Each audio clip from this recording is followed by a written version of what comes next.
오늘의 10분 말씀. 히브리서 13장 1절부터 17절입니다. 전장 12장에서는 고난 속에서도 예수님만을 바라봐야 함을 강조하였습니다. 그리고 믿음이 흔들리는 자들에게 다시 예수님께로 돌아와야 함을 경고하셨습니다. 그리고 오늘 본문은 히브리서의 마지막 장 13장입니다. 사람은 대대로 무언가를 지켜왔던 것을 하루아침에 버리거나 바꾸는 것은 절대로 쉬운 일이 아닙니다. 그래서 초대교회에서는 율법의 뿌리를 둔 유대교와 예수님의 가르침에는 여러 가지 충돌들이 있었습니다. 예를 들어 음식 문화, 할례 문화, 예식 문화로 인해 유대 크리스천들과 이방 크리스천들 사이에서도 큰 마찰들이 있었습니다. 오늘 본문은 약 1000년 이상 제사 제도를 지켜왔던 유대인들에게 예수님을 믿으면 그 옛 제사 제도를 지킬 필요가 없음을 말씀하고 있습니다. 이것은 유대인 크리스찬들에게는 매우 힘든 일이었습니다. 그래서 13장은 유대교의 제사법을 완성하신 예수님의 새 제사법을 강조합니다. 그것은 성전에서 지키는 제사가 아닌 삶 속에서 지키는 제사법을 말씀하고 있습니다. 사실 둘 다 정신은 동일합니다. 제사의 뿌리는 율법에서 왔습니다. 그리고 율법의 뿌리는 십계명입니다. 십계명에는 총 10개의 계명이 있지만 이것을 크게 두 가지로 나누자면 첫 번째는 하나님을 사랑하는 방법이고 또 다른 하나는 이웃을 사랑하는 방법입니다. 그래서 오늘 본문 예수님의 새로운 제사법은 삶 속에서 하나님을 사랑하는 방법, 그리고 삶 속에서 이웃을 사랑하는 방법에 대해 말씀하십니다. 오늘 본문은 크게 세 부분으로 나눌 수 있습니다. 첫 번째는 이웃을 사랑하는 방법을 말씀하십니다. 그리고 두 번째는 하나님을 사랑하는 방법에 대해 말씀하십니다. 그리고 마지막 세 번째는 결론 부분입니다. 첫 번째 부분은 1절서부터 3절까지 이웃 사랑하는 방법을 크게 세 가지로 말씀하십니다. 첫 번째는 1절에 형제 사랑하기를 계속 하라 말씀하십니다. 멈추면 안 됨을 말씀하고 있습니다. 그리고 형제라는 단어는 교회 공동체를 배경을 두고 말씀하신 것입니다. 요한복음 13장에 보시면 예수님께서 제자들에게 새 계명을 주신다 말씀하면서 서로 사랑하라 말씀하시고 예수님이 그들을 사랑하신 것 같이 서로 섬겨야 됨을 말씀하십니다. 그리고 서로 사랑할 때 다른 사람들이 그들이 예수님의 제자인 것을 알게 된다라고 말씀하십니다. 우선 1절은 가장 기본적인 서로 사랑하기를 멈추지 말라 말씀하십니다. 그리고 두 번째 이웃을 사랑하는 방법은 2절에 손님 대접하기를 잊지 말라 말씀하십니다. 그리고 이것은 창세기 아브라함과 롯이 손님을 대접하였는데 그것이 바로 천사들을 대접한 사건이 되었음을 성경은 말씀하고 있습니다. 시대가 가면 갈수록 손님을 대접하는 것이 점점 힘들어져 갑니다. 왜냐하면 손님을 배려해야 되기 때문입니다. 시대가 갈수록 개인주의가 되어져 갑니다. 남들에게 피해를 주지 않으려고 노력은 하지만 동시에 남들을 배려하는 마음 또한 사라져가고 있지는 않은지 생각해 보게 됩니다. 예수님은 저와 여러분들이 남을 배려하고 섬기는 자가 되시길 바라고 계십니다. 그리고 세 번째 이웃을 사랑하는 방법은 바로 갇힌 자를 생각하고 학대받는 자를 생각해야 됨을 말씀하십니다. 이것은 손님을 대접하는 것보다 조금은 더 적극적인 섬김을 말씀합니다. 초대교회 당시 예수님을 믿게 되면 감옥에 갇히기도 하고 핍박을 받기도 합니다.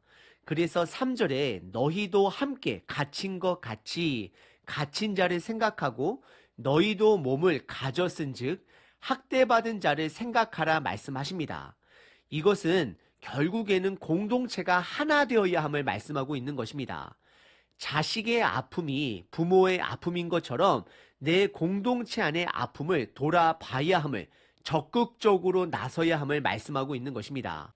오늘 본문의 첫 번째 부분은 이웃 사랑하는 근본적인 정신들을 말하고 있습니다. 첫 번째는 사랑을 멈춰서는 안 됩니다. 두 번째, 손님을 대접하는 것을 잊어버려서는 안 되는 것입니다. 결국 남들을 배려해야 한다는 것입니다. 그리고 세 번째는 보다 적극적으로 주변에 도움이 필요한 사람들을 찾아가야 한다는 것입니다.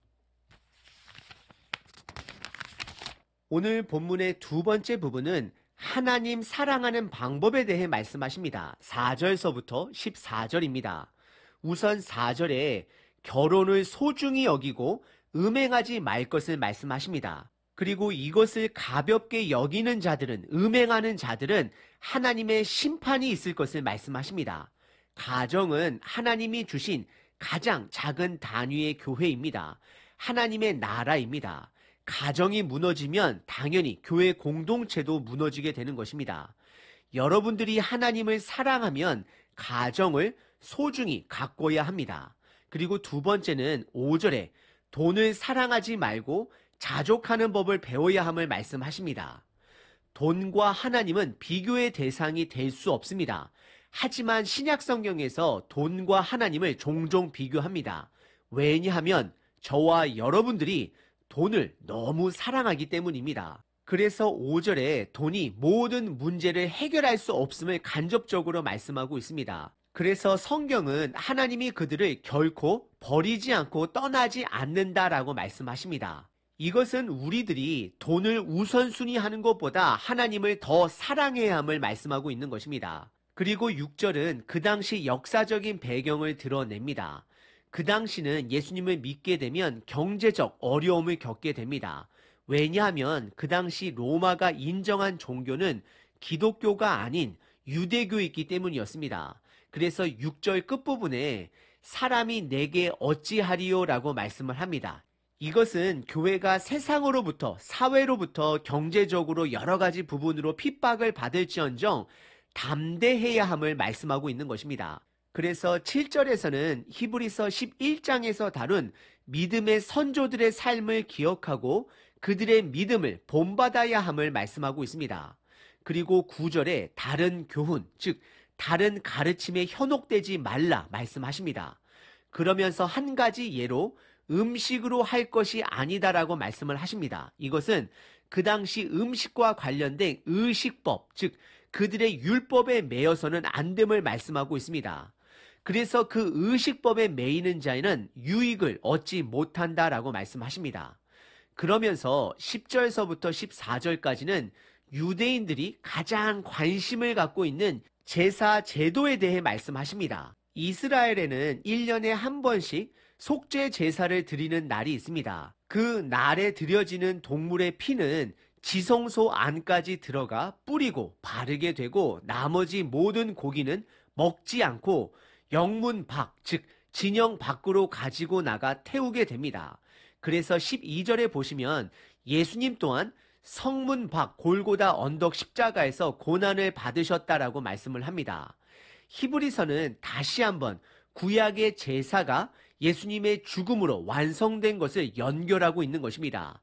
그래서 13절에 그런즉이라 시작을 하며 우리들의 행동의 순종과 마음의 복종을 요구합니다. 그것은 바로 예수님께서 십자가에서 죽으실 때 벌거벗은 상태에서 모욕을 당하시고 그 당시 최고의 처벌인 십자가형에 당하는 그런 치욕을 함께 짊어지고 영문 밖으로 그에게 나가자라고 성경은 말씀합니다.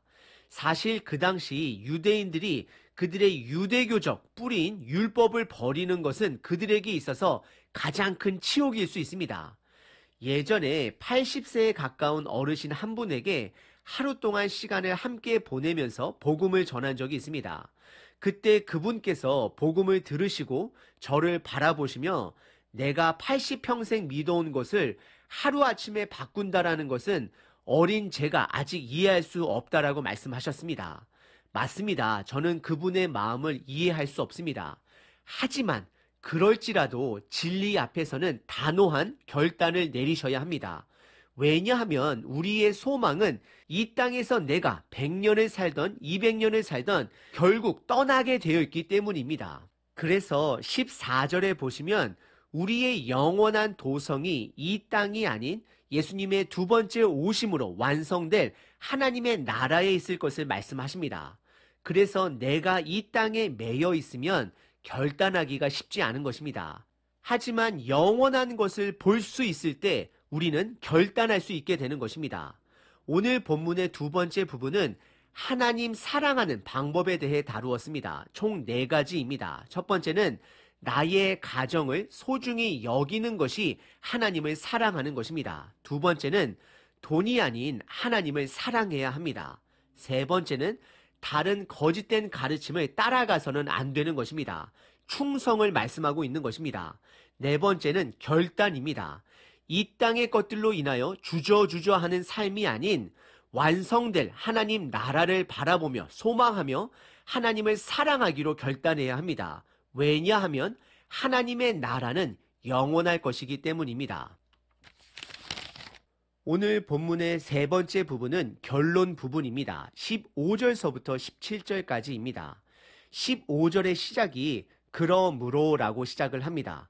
그리고 우리들에게 예수님의 새로운 제사 방법의 정신을 3가지로 말씀하여 주십니다. 첫 번째는 15절에 찬송의 제사를 하나님께 드릴 수 있다라고 말씀하십니다. 이 찬송의 제사는 실질적인 찬양도 말씀하는 것이지만 음율이 있는 찬양이 아닌 내가 복음을 다른 사람들과 나눌 때에 예수님에 대해서 나눌 때에 그것이 바로 찬송의 제사가 됨을 말씀하고 있습니다.